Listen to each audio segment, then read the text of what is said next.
Imagine going to sleep in your safe, warm bed, not knowing that a stranger is already inside your house, watching you from the dark. This is the terrifying story of the Villisca Axe Murders.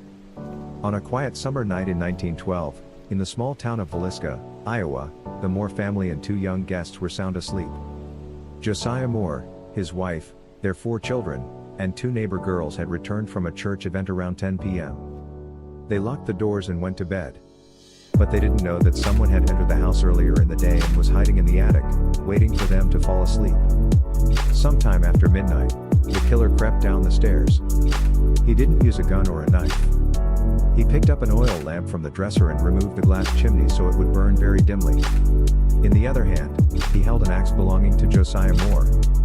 One by one, he went from room to room. He started with the parents, then the children.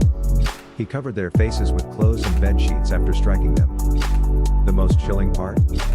He didn't flee immediately. He stayed in the house with the bodies until morning. He covered every mirror in the house with cloth.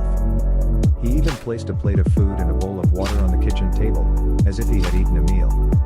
He locked the door from the inside and left through a window just before sunrise. When the neighbors discovered the crime the next morning, the town was paralyzed with fear. Inspector Kabir examines the clues. Who is this monster? Was it a wandering hobo? A serial killer? Or a local politician with a grudge? One suspect, Reverend George Kelly, a traveling preacher, confessed to the crime years later, saying God told him to slay the wicked. But he was mentally unstable, and his confession was dismissed. Another suspect was a state senator who had business disputes with Josiah Moore. Despite many trials and investigations, no one was ever convicted. The house still stands today, preserved exactly as it was in 1912. Visitors report hearing children crying and seeing shadows moving in the hallways. The Villisca Axe Murders remain one of America's most haunting unsolved mysteries.